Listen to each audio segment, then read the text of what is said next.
Bien-aimés dans le Seigneur, Shalom. Nous sommes dans la joie de nous retrouver ce mardi 27 décembre 2022, le dernier mardi du mois de l'année 2022. Et nous allons lire un texte dans 2 Corinthiens chapitre 9 verset 8. Nous vous saluons au nom de notre Seigneur et Sauveur Jésus-Christ.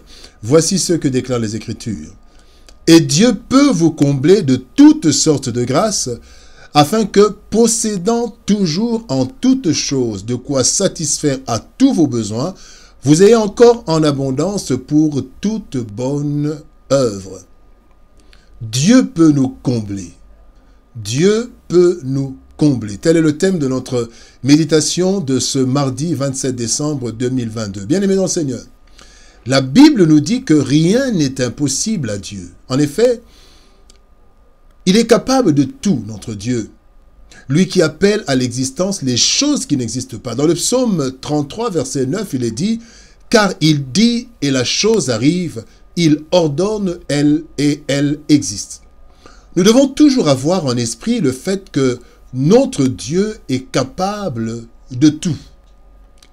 Le texte du jour parle de Dieu qui peut nous combler de grâce pour faire face à tous nos besoins et même aller au-delà de nos besoins pour être en mesure d'accomplir de bonnes œuvres envers les autres.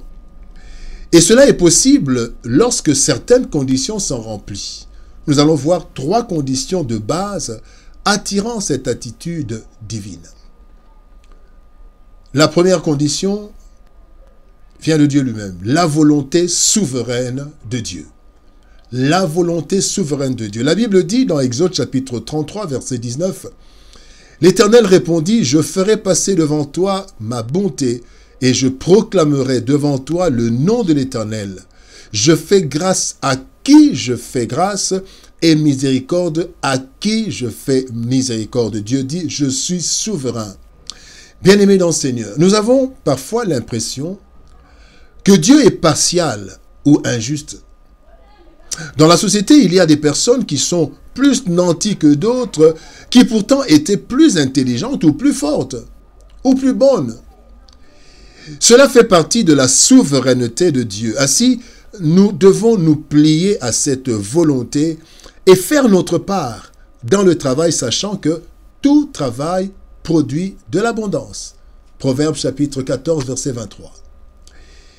D'autres personnes, bien-aimées, ont peut-être plus que nous matériellement.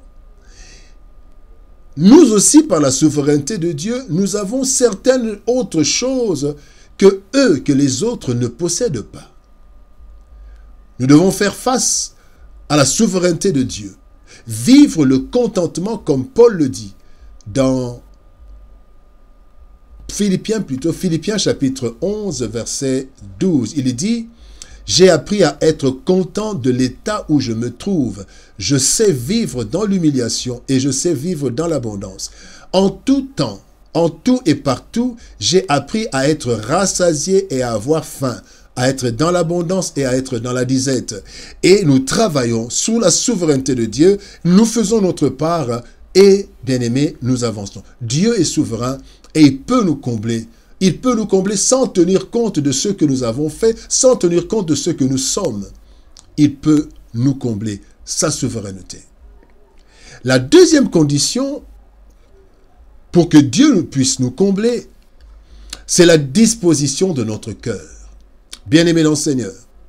Deutéronome chapitre 8, verset 2, il est écrit « Souviens-toi de tout le chemin que l'Éternel, ton Dieu, t'a fait faire pendant ces 40 années dans le désert, afin de l'humilier et de t'humilier et de t'éprouver, pour savoir quelles étaient les dispositions de ton cœur, et si tu gardais ou non ses commandements. » Bien-aimé, si Dieu comble de grâce par sa souveraineté, par sa volonté souveraine, eh bien, il tient aussi compte de la disposition de nos cœurs.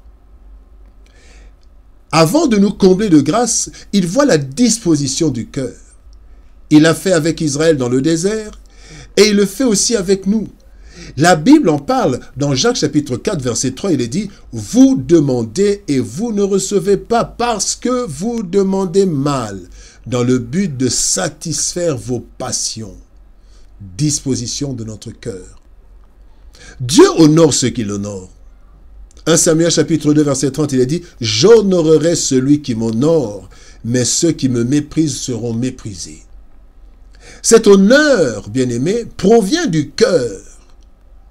Et Dieu voit si nous combler de grâce sera en son honneur ou en son déshonneur. Nous devons veiller à la disposition de nos cœurs qui doivent être soumis à Dieu. Cela nous attirera ses grâces. Troisième condition, pour que Dieu puisse nous combler, ce sont les actes convaincants de chaque jour. Les actes convaincants de chaque jour. Dans Actes chapitre 9, verset 36, il y a l'histoire de cette femme appelée Tabitha, Dorcas.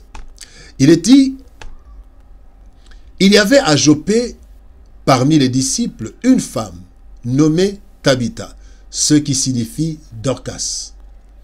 Elle faisait beaucoup de bonnes œuvres et d'aumônes. Elle faisait beaucoup de bonnes œuvres et le monde. La Bible ne mentionne pas qu'elle était milliardaire, qu'elle avait beaucoup d'argent. Tabitha posait chaque jour des actes d'amour d'un cœur bien disposé, qui ont convaincu le cœur de Dieu, sans savoir ce qu'il attendait. Ces actes ont parlé un jour en sa faveur, alors qu'elle était morte. Dieu a redonné la vie, car à travers Dorcas, il pouvait bénir plusieurs personnes. Bien-aimés dans le Seigneur, de même, lorsque nous faisons du bien aux autres, régulièrement, pas seulement quand il y a avant des élections, pas seulement quand nous voulons conquérir le cœur d'une personne, pas seulement quand nous voulons attirer la sympathie, mais nous posons des actes, nous faisons de bien aux autres régulièrement, Dieu trouve en nous un canal efficace de bénédiction, car Dieu ne descendra pas lui-même pour accomplir de bonnes œuvres. C'est ainsi qu'il est écrit dans Éphésiens chapitre 2, verset 10, il est dit « Nous sommes son ouvrage et ont été créés en Jésus-Christ pour de bonnes œuvres que Dieu a préparées d'avance afin que nous les pratiquions. » Bien-aimés dans le Seigneur, lorsque nous pratiquons de bonnes œuvres, avec le peu que nous avons, Dieu nous comblera de toutes sortes de grâces afin que nous continuions dans cette voie et que son nom soit glorifié. Dieu, bien-aimé, considère le cœur et considère aussi les actes que nous faisons de bon cœur quand nous faisons du bien régulièrement, sans attendre nécessairement quelque chose en retour. Nous le faisons par bon cœur. Bien-aimé, Dieu peut nous combler. Face à nos besoins et nos devoirs divers, nous sommes parfois butés au manque de possibilités, malgré toute notre bonne volonté. Si nous nous retrouvons dans cette incapacité, nous pouvons néanmoins compter sur Dieu, devant qui rien n'est impossible. Lorsque nous avons de bonnes dispositions de cœur et que nous accomplissons des actes d'amour envers les autres régulièrement, même avec le peu dont nous disposons, Dieu, dans sa souveraineté, nous comblera de toutes sortes de grâces pour satisfaire nos besoins et ceux des autres. Prions. Éternel Père de gloire, toi qui peux nous combler de toutes sortes de grâces. Éternel Dieu de gloire, afin que nous puissions satisfaire nos besoins, mais aussi accomplir de bonnes œuvres que tu as déjà préparées d'avance. Seigneur, merci pour ta souveraineté. Et nous te recommandons nos cœurs, afin que nos cœurs soient bien disposés, afin que, Seigneur, regardons nos cœurs, voyons nos cœurs, Seigneur, que ta souveraineté agisse en notre faveur. Nous te prions aussi, Seigneur de gloire. Parfois, nous nous peinons, nous n'avons pas assez pour faire le bien, mais aide-nous à faire le bien avec le peu que nous avons. Et toi, tu nous combleras, afin que nous puissions encore faire plus. Bénis mon frère, bénis ma sœur qui suit ce programme éternel. Rends nos cœurs disposés à faire le bien. Et cela attirera tes grâces. Au nom de Jésus-Christ, notre Seigneur et Sauveur, nous avons ainsi prié. Amen. Bien-aimés dans le Seigneur, que Dieu nous bénisse. Shalom, au revoir et à demain.